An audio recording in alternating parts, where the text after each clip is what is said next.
Boa noite, queridos. Estamos reunidos na casa do Senhor para adorá-lo, para aprender mais da sua palavra e para avançarmos no estudo do livro de Daniel, que é um dos livros proféticos mais importantes da Bíblia. Vitor, eu vou pedir que ligue o Bluetooth do iPad, porque daí eu tento controlar daqui, se for possível. Eu acho que está desligado ali no ajuste, só colocar ativo.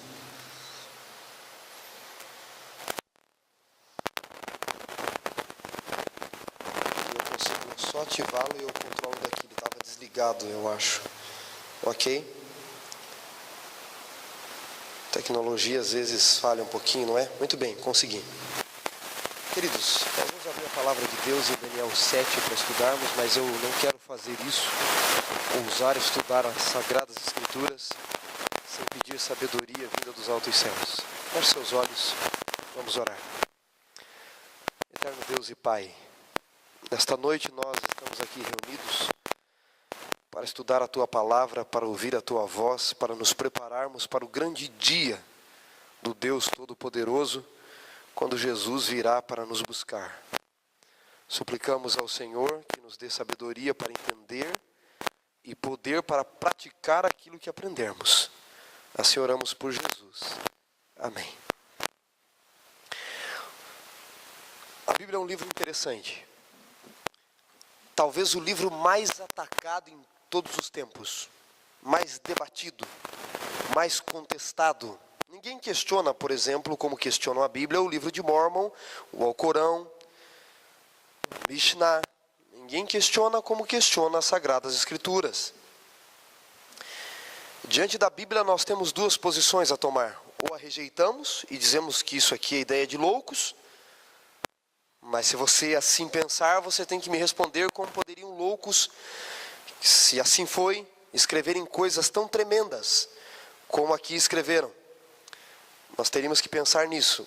Você só tem que voltar para mim ali, já havia conseguido conectar, já estava ligado.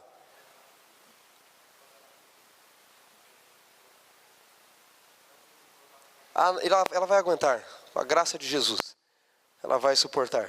Talvez aqui não suporte, mas aí vai suportar e você vai passando para mim. É o primeiro ali, ele vai abrir e eu controlo daqui já. Ok, obrigado, gente.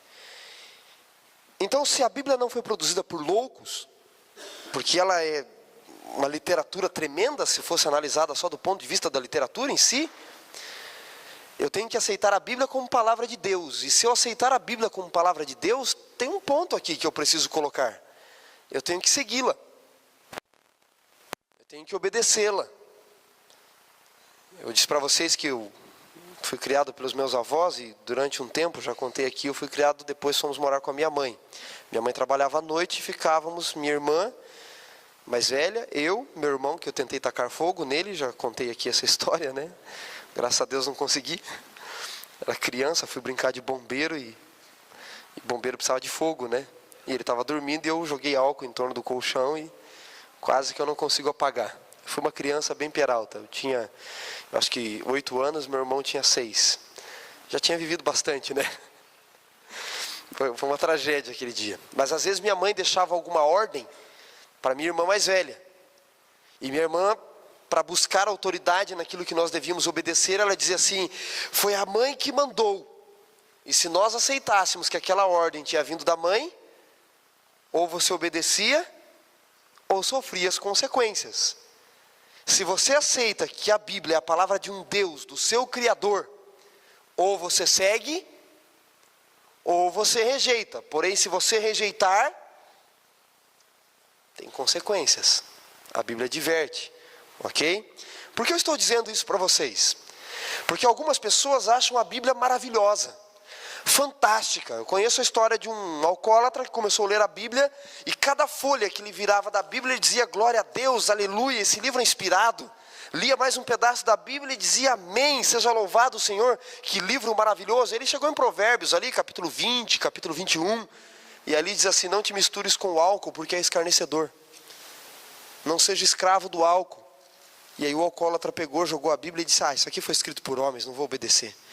Quer dizer, a Bíblia é bonita enquanto ela não pisa no meu calo, percebe? Aí eu sigo, aí ela é maravilhosa, aí eu posso segui-la. enquanto o Evangelho de Jesus Salvador, mas quando Jesus tem que ser Senhor da minha vida, quando Jesus precisa ser Senhor da minha vida, aí ela já não é mais a palavra de Deus. Até onde você está disposto a reconhecer a Bíblia como palavra de Deus na tua vida? Até onde? Até onde ela não pisa no teu calo? Aí você diz, não, isso aqui é interpretações de homens. Eu tenho um grupo de estudos, quarta-feira, eu sei que tem culto aqui. Não estou fazendo propaganda para vocês saírem daqui e ir para lá, não. É um grupo de estudos toda quarta, se chama Grupo de Estudos Avançados da Bíblia. E nós estamos estudando já há 3 semanas só sobre a Bíblia. E na semana retrasada, semana passada não estive com eles, a pergunta era, como eu posso ter certeza se não foi adulterada a escritura que eu tenho hoje em mãos? Que alguém não reescreveu do jeito que queria. E nós provamos por modos científicos que não existe como ela ter sido adulterada. Há evidências para isso. Mas pessoas começam, para não seguir a Bíblia, a dizer, não, isso aqui foi adulterado ao longo dos tempos. Isso aqui mudaram. Sabe, a Igreja Católica na Idade Média mudou. Martim Lutero mudou. A Igreja Adventista mudou. Para não querer seguir a Bíblia. Até onde você e eu estamos dispostos a reconhecer a Bíblia como palavra de Deus? A partir de agora, os estudos que nós vamos fazer de Daniel vai testar a fé que você tem na Bíblia. Há um texto bíblico em Jeremias, capítulo 12, que diz assim, se te escandaliza quando andamos, que dirá quando corrermos? Então, se a Bíblia te surpreendeu até aqui, a partir de agora você vai ouvir algumas coisas que a Bíblia declarou há milhares de anos já atrás, que vai te surpreender. Daniel capítulo 7, vamos lá. Daniel capítulo 7, abra sua Bíblia em Daniel 7. No primeiro ano, de Belsazzar, estou passando já para o capítulo 8 aqui. O rei da Babilônia, teve Daniel um sonho, as visões ante seus olhos, quando estava no seu leito. Escreveu logo o sonho, relatou numa suma todas as coisas. Falou Daniel e disse, eu estava olhando durante a minha visão da noite, e eis que os quatro ventos do céu se agitavam o grande mar. 4 animais grandes, diferentes uns dos outros, subiam do mar. O primeiro era como um leão. Vou pular porque nós vamos explicar com detalhes. Continuei olhando, diz o verso 5. E um segundo animal semelhante a um urso. Verso 6, depois disso continuei olhando, e eis que um outro semelhante a um leopardo. Verso 7, depois disso continuava olhando nas minhas visões da noite, e eis um quarto animal terrível e espantoso, sobremodo forte, o qual tinha grandes dentes de ferro, e devorava e fazia em pedaços, e pisava o que sobejava, era diferente de todos os animais que apareceram antes dele, e tinha 10 chifres. Eu estava observando, e eis que os chifres, subiu um dos chifres pequenos, diante do qual 3 caíram, foram arrancados. E neste chifre pequeno havia olhos como de homem e boca que falava com insolência. Continuei olhando até que foram postos os tronos, e o ancião de dia se assentou, sua veste era branca como a neve, os cabelos da cabeça como a pura lã, e o seu trono era de chamas de fogo, e as suas rodas eram de fogo ardente. Um trono com rodas em hebraico, Merkavá. Versículo 11, estive olhando por causa da voz das insolentes palavras que o chifre proferia, estive olhando e vi que o animal foi morto, e o seu corpo desfeito e entregue para ser queimado. Quanto aos animais, aos outros, foi-lhes tirado o domínio, todavia foi-lhes dada prolongação de vida por um prazo de tempo. E eu estava olhando nas minhas visões da noite, e eis que vinha com as nuvens do céu, um como o filho do homem, se dirigiu ao ancião de dias, e fizeram chegar até ele, e foi-lhe dado o domínio, a glória e o reino, para que os povos, nações e homens de todas as línguas o servissem. O seu domínio é domínio eterno, não passará, o seu reino jamais será destruído. Quanto a mim, Daniel, o meu espírito foi alarmado dentro de mim, e as visões da minha cabeça me perturbaram. Cheguei-me a um dos que estavam perto e lhe pedi a verdade acerca de tudo isso. Assim ele me disse e me fez saber a interpretação das coisas. Há um filme de Hollywood, eu não vou me lembrar o nome agora, mas é um filme onde o Tom Cruise ele se apresenta como um advogado numa corte marcial. envolto de um exército ali, um general que manda matar soldados, e ele vai à corte, e o Tom Cruise é um advogado do exército, na verdade é um promotor ali, que é o papel dele, e ele chega para esse grande general que está sendo acusado e diz assim: me diga a verdade, eu quero saber a verdade. E aquele senhor olha para ele e diz assim: seu moleque, você quer saber a verdade? Você pode suportar a verdade? Será que você suportaria a verdade? Daniel chega para o anjo e diz assim: eu quero saber a verdade de tudo isso. Você quer saber o que significam esses animais? Daniel estava olhando e ele viu 4 animais saindo do grande mar, um grande mar que estava agitado por ventos. Ventos na profecia significam guerras. Deus, quando chegava para o povo de Israel e dizia que ia mandar guerras, ele dizia que os ventos soprariam fortemente.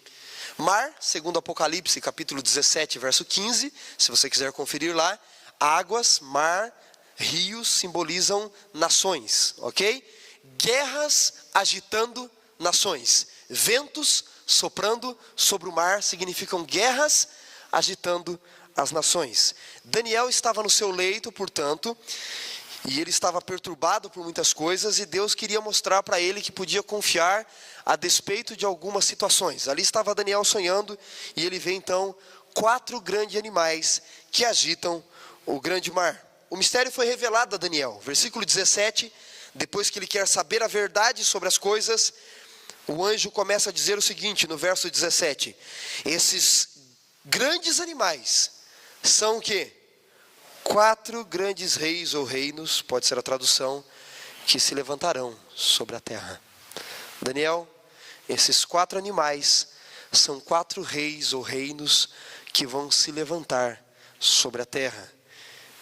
E é curioso, depois que Daniel ouve isso, e o anjo promete no verso 18 que os santos receberão do Altíssimo um reino para toda a eternidade, Daniel diz assim: eu tive o desejo de conhecer a respeito do 4º animal. Por que Daniel não quis conhecer a respeito dos 3 primeiros animais? Ele já sabia. Ele não quis conhecer a respeito dos outros 3. Lembram da estátua que nós estudamos? Quem esteve aqui nos primeiros cultos, estudamos sobre a estátua.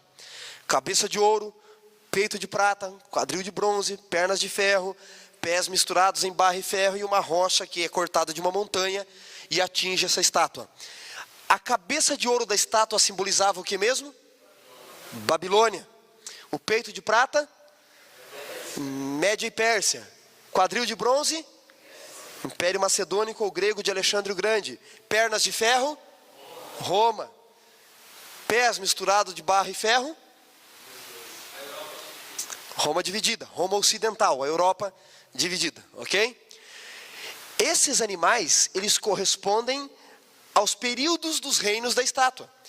Se a estátua era uma visão certa e iria se cumprir, e depois de Daniel, depois de Babilônia, se levantariam reinos, Daniel ainda estava no tempo da Babilônia. Os reinos que surgiriam só poderiam ser equivalentes aos reinos da estátua. De modo que o leão vai simbolizar quem?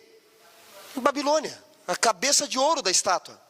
O urso, um leão com asas, não é? Não podemos esquecer desse detalhe. O urso representaria qual reino? A Média Pérsia, que é qual parte da estátua? Peito de bronze. E é curioso que esse urso, Daniel vê que ele se levanta sobre um dos lados.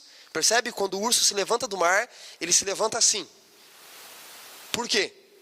Mostrando que a Média Pérsia, um reino seria mais forte. O reino persa, de Ciro, dominaria a Média, uniria o reino. E ele tem 3 costelas na boca. Os 3 reinos mais difíceis de ser vencidos por Ciro. Ciro, antes de conquistar o mundo com a Média Pérsia, ele teve grandes dificuldades com o reino da Líbia, com o reino da Síria e com o reino da Babilônia. 3 costelas que esse urso tinha na boca. Dificuldades, não é, para conquistar o mundo. O 3º animal corresponde a qual parte da estátua? A cintura, que é o reino da Grécia. No ano de 331, Alexandre o Grande conquistou o mundo. Ele tinha 33 anos de idade. Um grande líder, um grande general, conquistou o mundo. Pouco tempo depois, Alexandre o Grande morreu. Alguns dizem que foi de malária que ele pode ter contraído na Índia. Outros dizem que foi hepatite C. Alexandre o Grande era um devasso e provavelmente tenha sido hepatite, ok? Que o matou. Outros dizem que foi resultado de uma bebedeira que deu uma convulsão nele. O fato é que ele não deixou herdeiro. E Alexandre o Grande tinha 4 grandes generais que o ajudavam em suas conquistas: Cassandro, Lisímaco, Ptolomeu, Seleuco. 4 grandes generais de Alexandre. E eles dividem o reino, o Império Macedônico de Alexandre o Grande. Eles dividem o império. Este leopardo, ele tem 4 cabeças. Perceba que ele tem 4 asas. Ele conquista mais rápido, ele é mais veloz do que o leão.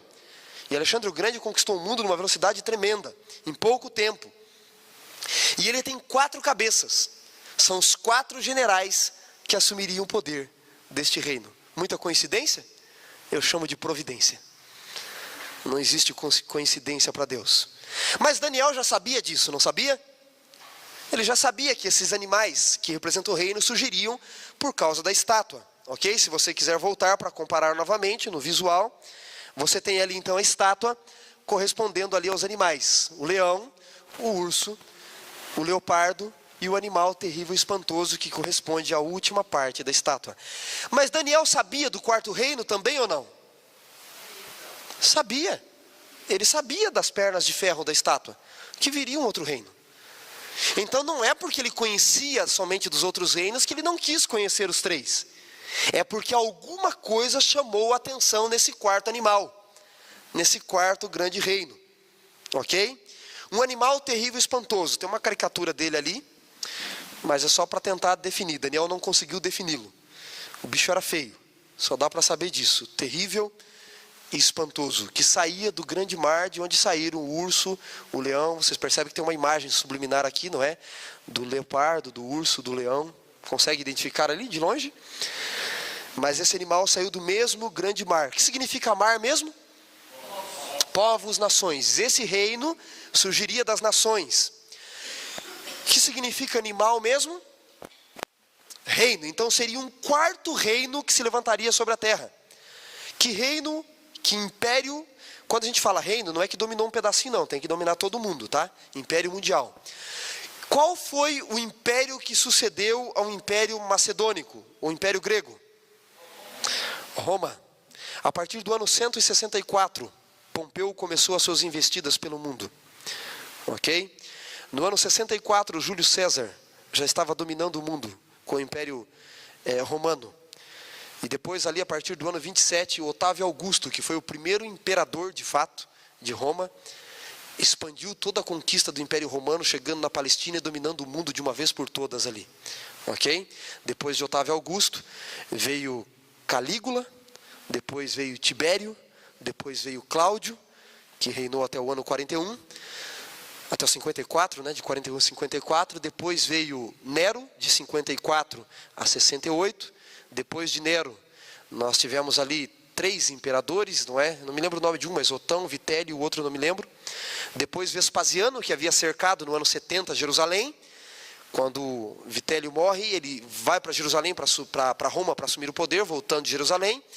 E depois de Vespasiano, Tito, que foi o general que destruiu Jerusalém.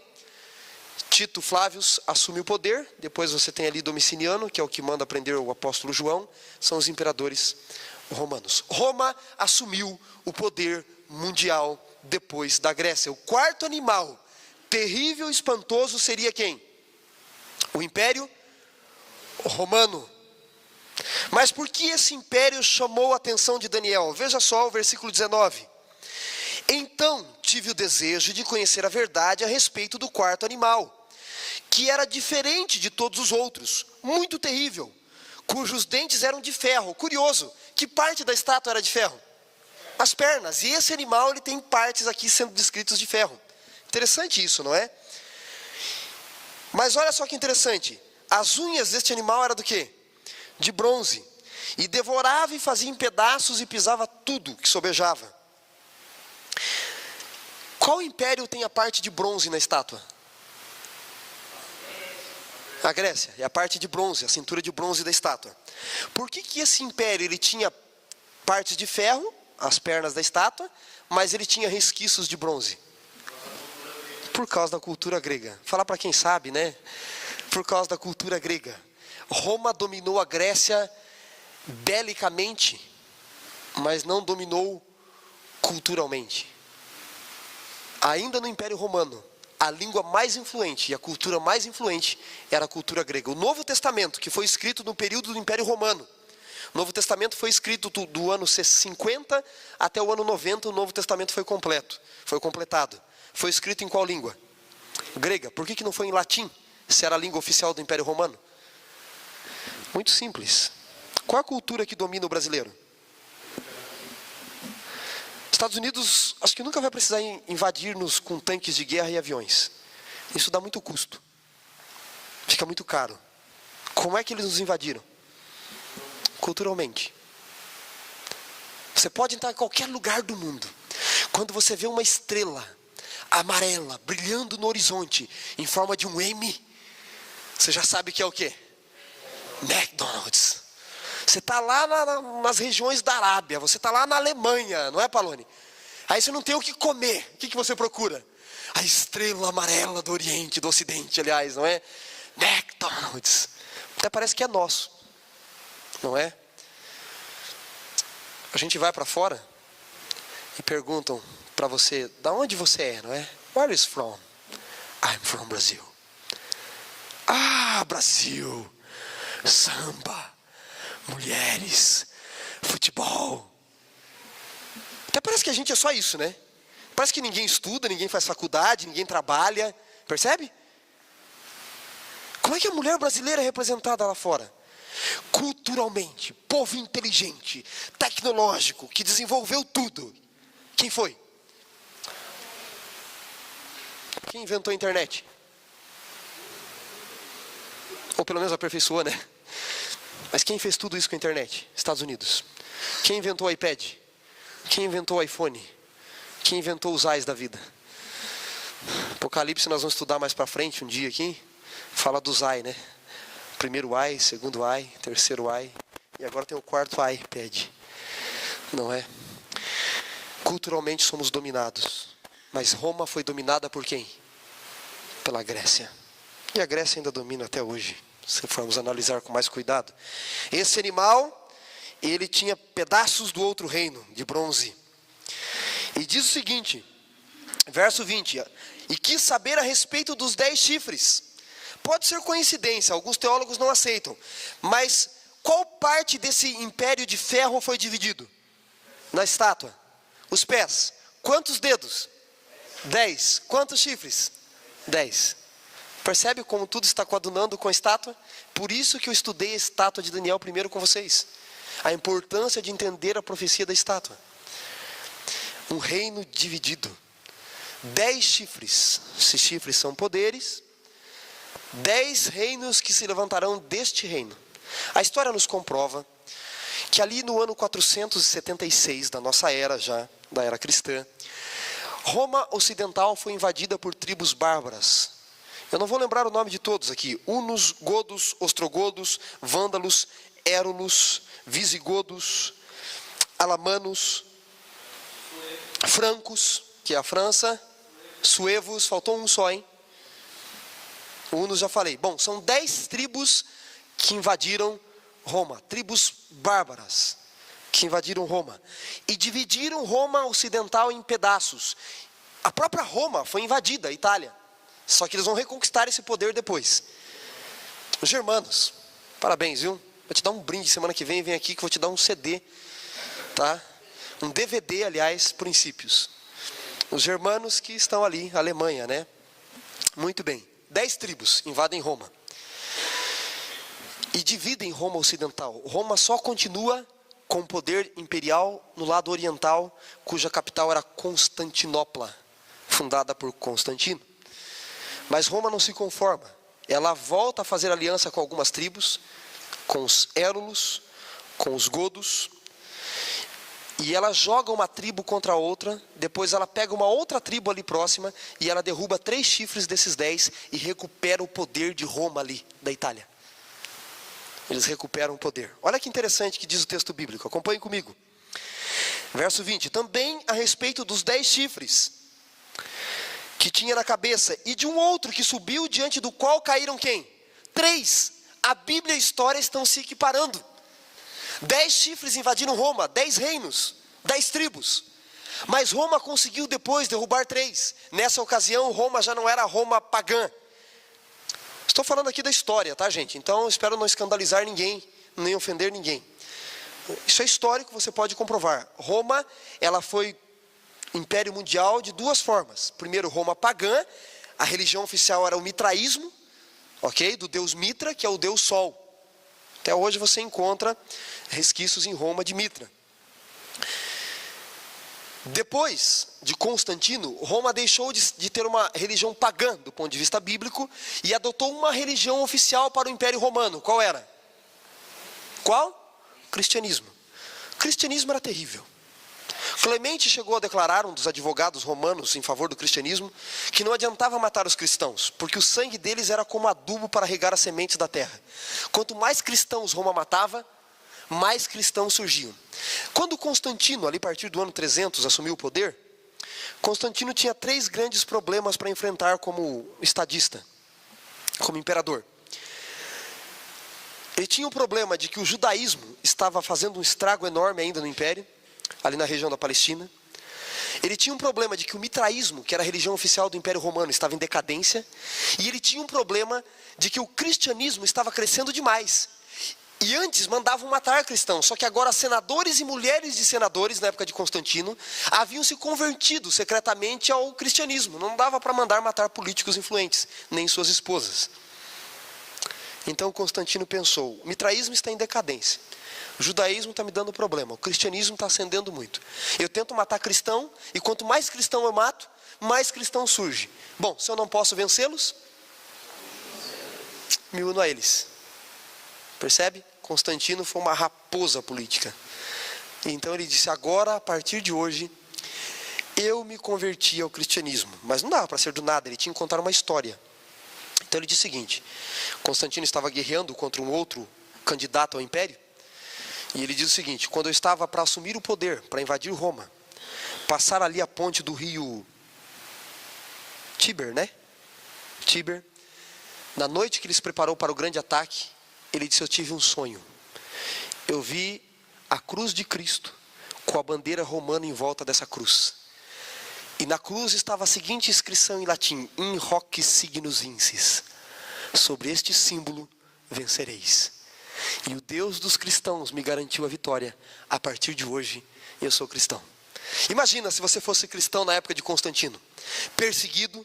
Qualquer um podia entrar na tua casa e dizer assim, eu gostei da tua casa, agora não é mais sua. Ah, por quê? Porque você é cristão, você não tem direito. É minha. Acabou. Você tinha que ver fugindo pelas montanhas, pelas cavernas, sendo perseguido. Poderia morrer a qualquer momento. De repente, nessa perseguição toda, o imperador se torna cristão. E ele faz mais ainda. Ele torna, obviamente, o cristianismo a religião oficial do Império Romano, até então pagão. Tudo mudou. Não precisava fugir. Não seria mais perseguido. Não tinha mais perigo de morte. Tudo mudou. É a nossa salvação. Pensaram os cristãos. Agora eu pergunto para vocês uma coisa. Se o presidente dos Estados Unidos se convertesse ao adventismo, hoje, vocês acham que ele seria um membro comum de igreja? Não, obviamente que não. Constantino também não foi. Ele tinha mais poder que o presidente americano. Ele se tornou o principal líder da igreja. E Constantino começou a perverter o cristianismo. O cristianismo vinha do judaísmo. O cristianismo não adorava imagem, porque judeu não adora imagem.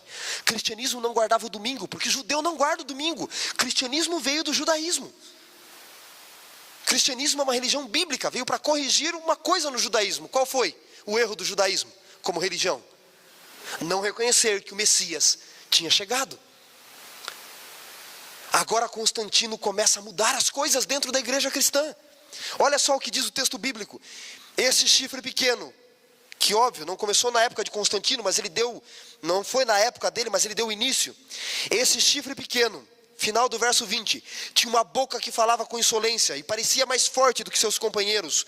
Olhava e eis que fazia este chifre, fazia guerra contra os santos, prevalecia contra os santos, até que veio o ancião de dias e fez justiça aos santos do Altíssimo. Verso 23.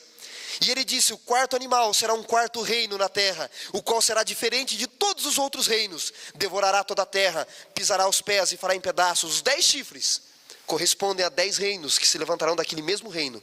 E depois deles se levantará um outro reino, que será diferente dos primeiros 3, e abaterá 3 reinos. Proferirá, diz o verso 25, atenção para o verso 25. Proferirá palavras contra o Altíssimo, magoará os santos do Altíssimo, e cuidará em mudar os tempos e a lei. E os santos lhe serão entregues nas mãos, por um tempo, 2 tempos, e metade de um tempo. Vitor, passa para mim, por favor, que eu quero trabalhar essa questão, até chegar a um gráfico verde, que minha bateria aqui acabou. É só ir clicando até chegar a um gráfico verde. Vocês viram ali o chifre pequeno, não é? Aqui, ok. Os santos lhe seriam entregues por um tempo, 2 tempos e metade de um tempo. Então veja, quando Constantino tornou o cristianismo religião oficial do Império Romano, Constantino não havia se convertido. Constantino nunca foi batizado. Dizem alguns que no final da vida dele, Constantino tinha que fazer com que a sua influência permitisse que o cristianismo fosse aceito na religião pagã.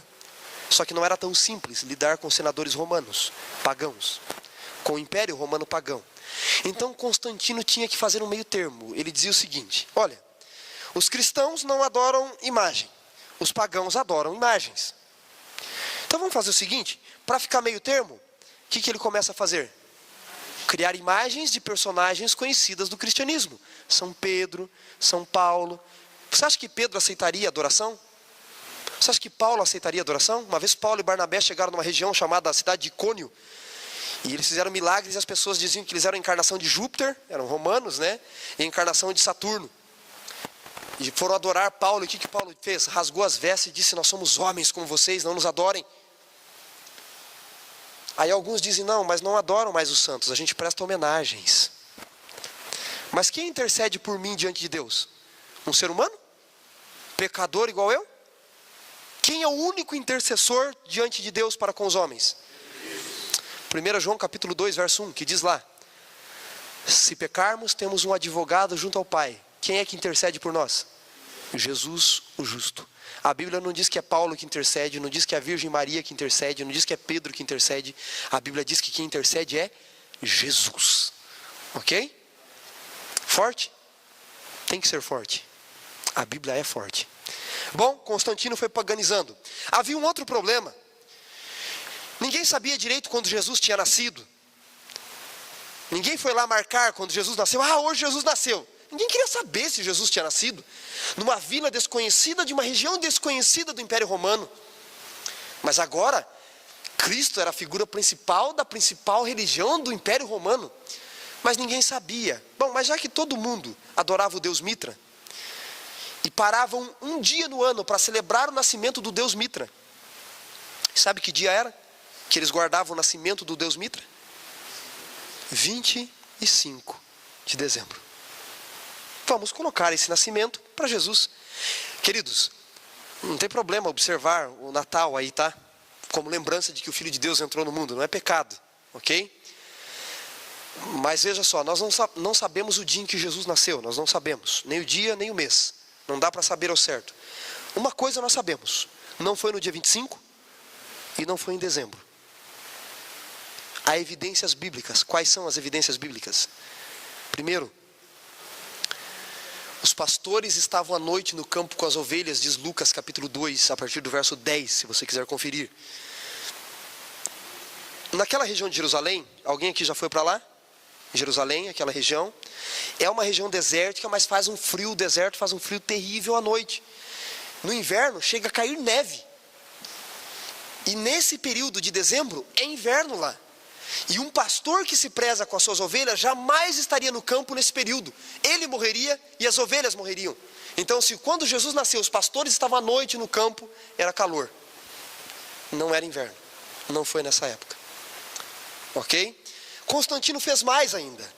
Constantino disse o seguinte, lógico que isso foi um processo, não foi assim tão rápido. Foi processo lento, mas foi se desenvolvendo. Nós, como adorávamos o Deus Mitra, que era o Deus Sol, também parávamos um dia para celebrá-lo e adorá-lo. E que dia era esse? Domingo. E está todo mundo acostumado a parar no domingo, e vocês cristãos no sábado. Então quem quiser guarda o sábado, e quem quiser guarda o domingo. E com o tempo foi se transferindo tudo para o domingo. Domingo era o dia do Deus Mitra, que era o Deus Sol. Inclusive em inglês, como é que a gente fala domingo? Sunday, que significa dia do sol. É tudo romano. Monday, dia da lua. Saturday, dia de Saturno. Percebe? Agora veja, sábado, Saturday, dia de Saturno. Mas você tem 3 palavras para sábado no inglês. Saturday, ou Saturday, sábado. Você tem seventh day, sábado, ou 7º dia. E você tem uma outra palavra no inglês para sábado. Qual é? Sabbath. Qual é a tradução de Sabbath? Sábado. E o que significa sábado?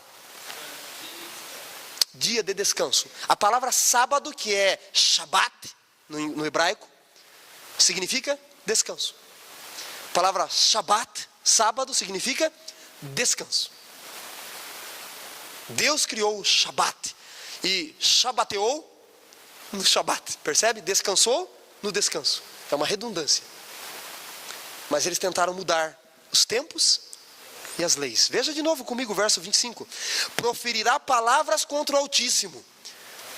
Essa religião que surgia do romanismo magoaria os santos do Altíssimo, perseguindo, destruindo, mudaria os tempos e as leis, e os santos de Deus, os verdadeiros cristãos, seriam entregues a este poder que surgiu do Império Romano pagão, por um tempo, 2 tempos e metade de um tempo. Vocês aguentam mais 5 minutos para me explicar um tempo, 2 tempos e metade de um tempo? Passa para mim? Não passa ainda. Só um pouquinho, deixa eu explicar isso aqui. Um tempo, ali a expressão Yom é dia. Um dia. Um dia, mais 2 tempos, mais 2 dias são quantos dias? 3 dias. Mais meio tempo, meio dia são 3 dias e meio. Então os santos seriam entregues a esse poder que surgiria do Império Romano pagão por 3 dias e meio. Se você pegar Ezequiel capítulo 4, versículo 4 a 6, você vai ver que na profecia para Deus cada dia equivale a um ano. Deuteronômio também fala disso. Cada dia equivale a um ano. Ok? Você encontra esse princípio também em Números capítulo 15 ou 16, quando os espias voltam. 40 dias espiaram a terra e não quiseram entrar nela. Cada dia eu conto por um ano. Vocês vão ficar 40 anos no deserto a partir de agora. Deus simbolicamente sempre conta um dia por um ano. Então um dia na profecia equivale a um ano. Logo, 3 dias e meio equivale a quanto tempo? 3 anos e meio. 3 anos e meio, os 3 tempos e meio. 3 anos e meio. Mas cada dia é um ano. Um ano tem quantos dias? No nosso calendário 365. No calendário judaico 360. Que foram os judeus que escreveram. 360. 360 dias. Muito bem. Vamos fazer uma conta aqui para acharmos esse tempo. 3 dias, 3 anos e meio. Vamos fazer como dias, vai ficar muito longa a conta, vamos fazer por meses que você chega ao mesmo resultado. Um ano tem quantos meses? Que é o mesmo do calendário judaico? 12, ok, 12 meses. Logo, 3 anos e meio tem quantos meses? 42 meses. 3 anos e meio tem quantos meses? 42 meses. 42 meses. Então, os santos seriam entregues por 3 anos e meio ou 42 meses. Tranquilo aqui? Eu transformei os 3 dias e meio em 3 anos e meio, porque um dia é um ano na profecia. E agora transformei em 42 meses, porque cada ano tem 12 meses, 3 anos e meio, 42 meses. No calendário judaico, cada mês tem 30 dias. 42 vezes 30. 42 meses vezes 30 dias. 1260 dias. Cada dia equivale a um ano. Se são 1260 dias os 42 meses, o povo de Deus seria entregue a esse poder por 1260 anos. É só nós acharmos quando esse poder reinou de vez, teve todo o poder total, para nós descobrirmos quando começa e quando termina que os santos seriam perseguidos. Então vamos lá. Quando Constantino tornou o Império Romano pagão, cristão, ele foi crescendo o cristianismo paganizado dentro do império, mas quem mandava ainda era o imperador. E ele foi nomeando chefes da igreja, e alguns deles nem tão convertidos. E ele nomeou um bispo de Roma. Vários bispos em algumas cidades. E o bispo de Roma foi cada vez mais crescendo em poder, em influência. Quando chega ali por volta do ano 530 e pouquinho, Constantino já havia morrido, obviamente, há muito tempo. Outros imperadores, outros bispos. O imperador da época era Justiniano. E porque tribos bárbaras estavam invadindo também, lutando contra ele, ele teve que fugir e deixou todo o poder político e religioso nas mãos do bispo de Roma, que tinha já o poder religioso. E agora passou a ter o poder político. E passou a ser conhecido como Papa. A partir dali, Roma papal, não era mais imperial, era o quê? Papal, poder político e religioso nas mãos de um homem só.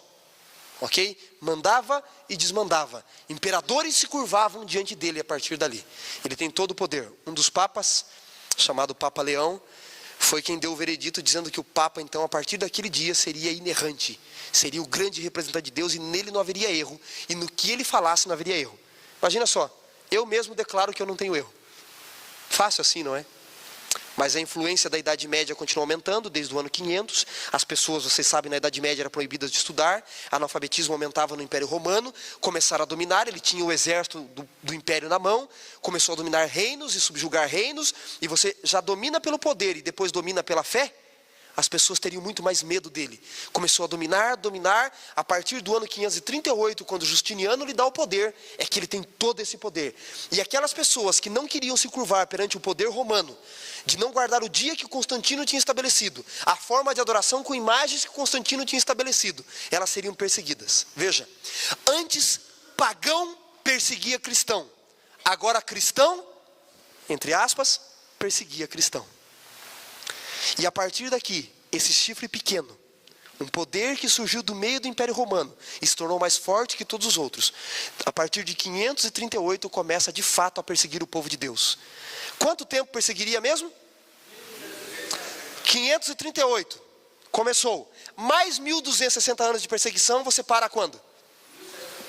1798. Muito bem. Percebe? Começa em 538, olha lá em cima. 1260 dias ou anos de supremacia papal. Termina em 1798. Curiosamente, no ano de 1798, Beltier, general de Napoleão, durante a Revolução Francesa, entrou em Roma, prendeu o Papa Pio VI, ele morreu no exílio, acabou a supremacia papal e a perseguição sobre aqueles que não concordavam com ele. Coincidência? Muita coincidência? Ou providência? É forte? Me explique de outra forma esse texto e eu concordo com você. Mas está na Bíblia, tem base bíblica. É difícil de falar? É difícil de falar. Gente, eu não vim aqui dizer que todo mundo que é católico não presta ou está perdido. Muito pelo contrário. Muito pelo contrário. Jamais estou dizendo isso. Eu tenho amigos católicos, teólogos católicos que estudaram comigo, fizeram mestrado. Teólogos que eu assisto aulas com eles ainda. Católicos, tremendo. Gente boníssima. Amigos que eu não tenho a menor dúvida, na sinceridade do que eles vivem, eles podem estar no céu. Tem muita gente sincera dentro do catolicismo e tem muita gente perdida dentro do catolicismo. Tem muita gente sincera dentro do adventismo e muita gente perdida dentro da igreja adventista também. Tem muita gente sincera na assembleia e gente perdida lá dentro. Tem gente sincera na batista e gente que não é sincero lá dentro. Em todo lugar vai ter. Mas o que a Bíblia está me dizendo é que surgiria um poder no ano 538, e surgiu, com supremacia religiosa, que proferiria palavras contra o Altíssimo, que magoaria, perseguiria os santos do Altíssimo, e que mudaria a lei de Deus. A lei de Deus está em Êxodo 20, e tentaram alterar. E em alguns lugares conseguiram. E curiosamente esse poder cai no ano de 1798. Tudo isso Deus revelou para Daniel. Final do verso para encerrarmos. Versículo 26. Mas depois se assentará um tribunal para lhe tirar o domínio, para destruir e consumir até o fim. O reino e o domínio e a majestade dos reinos debaixo de todo o céu serão dados aos povos dos santos do Altíssimo. O seu reino será reino eterno, e todos os domínios o servirão e lhe obedecerão. Aqui terminou o assunto. Quanto a mim, Daniel, os meus pensamentos muito me perturbaram, e o meu rosto se empalideceu, e guardei estas coisas no coração. Quando Daniel ouviu essas verdades, lembra que ele disse para o anjo: eu quero saber a verdade. Eu acho que o anjo olhou para Daniel e disse: você suporta a verdade? E você? E eu? Você pode suportar a verdade? Você pode suportar a verdade? E agora Daniel disse: quando eu ouvi a verdade, eu guardei essas coisas no meu coração. O que você e eu faremos com tudo isso que ouvimos hoje? Você vai descartar tudo que você ouviu? Vai reestudar porque eu dei tanta informação aqui? Vai guardar as coisas no seu coração? Vai se preparar? De que lado você vai estar? Do lado do chifre pequeno? Do lado desses reinos que vão cair? Ou do lado dos santos do Altíssimo? Que lado você está escolhendo nesta batalha? Para quem você está olhando?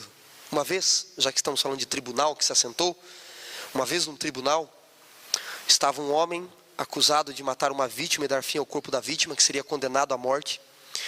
O advogado desesperado, o promotor vencendo aquela batalha jurídica. E quando o advogado de defesa viu que seu cliente seria condenado à morte, que ele perderia o caso, ele teve uma brilhante ideia. O juiz já estava para encerrar tudo que já havia de ser julgado, e para reunir o júri para dar o veredito final. Então o advogado disse assim: meritíssimo, eu quero apenas 45 segundos da atenção de todo mundo. Porque vocês estão acusando meu cliente de ter matado uma mulher que vocês não encontraram o corpo. Tudo se levanta contra ele, mas em 45 segundos vai entrar por aquela porta a suposta vítima que vocês dizem que meu cliente matou. E isso prova que ele obviamente não é assassino coisa nenhuma. E aí começou a se passar os 45 segundos, 20, 30, 40, e todos fixando na porta, todos olhando para a porta, esperando se a vítima entrar. Isso aqui não tem sentido nenhum mais. E deu 40, 42, 43, 44, 45, 46, 50, 1 minuto, 2 minutos, e todo mundo olhou para o advogado e disse: cadê a vítima? A suposta vítima? Ela não entrou? O que você está maluco? Ele olhou e disse assim: meritíssimo, não precisa a vítima entrar mais, já cheguei onde queria. Vocês não podem condenar meu cliente ainda mais à morte, porque todos vocês estão em dúvida se ela está ou não viva. Vocês olharam para a porta, vocês não têm nem certeza de que ela está morta, e vocês querem condenar alguém? Fantástico, todo mundo de uma hora para outra passou para o lado dele. Como é que nós vamos condenar alguém à morte por ter matado alguém que a gente ainda tem dúvida se está morta ou não? Brilhante ideia, não foi? Meritíssimo encerrou, reuniram o júri, e ele disse: fantástica ideia. O cliente dele olhava para ele e dizia: você é um gênio. Reabriram a sessão. Levantou-se então o júri e começaram a promulgar o veredito final. Foi decretado por 100% dos votos. Todos os jurados votaram iguais, de que seu cliente, o suposto acusado, está agora condenado à morte. E ele ficou revoltado: mas como condenado à morte? Todos vocês estavam do nosso lado, todos vocês olharam para a porta. E o juiz começou a explicar: é verdade. Quando você disse que a vítima, a suposta vítima, entraria pela porta, todos nós olhamos para a porta, esperando que ela entrasse. Todos nós tínhamos dúvida de que ela estava morta. Todos nós olhamos para a porta, menos um. O seu cliente. Ele foi o único que ficou rindo e não olhou para a porta. Ele era o único aqui que tinha certeza de que ela não entraria. Se tão somente ele tivesse olhado para a porta. Quem é a porta? Jesus disse lá em João 10: eu sou a porta. Quem não entra por mim é ladrão e salteador. Nesse tribunal, de que lado você está? Você está olhando para a porta da salvação. Os santos do Altíssimo dominarão para sempre. Eu espero que você e eu escolhamos, através de nossa vida, de nossas decisões firmes, a cada dia, estarmos do lado correto, do lado que já é vencedor. O coral vai cantar. Que Deus lhe abençoe. Amém.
você?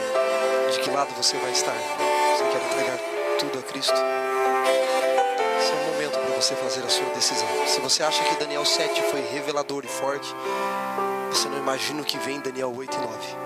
Se te escandalizas enquanto andamos, que dirá quando corrermos?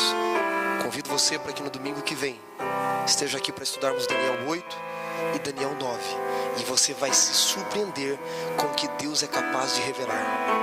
Alguns não vão nem acreditar o que Daniel 8 e 9 tem preparado para nós. Vamos colocar em pé e entregarmos a nossa vida a Cristo. Querido Deus, buscamos a Tua presença.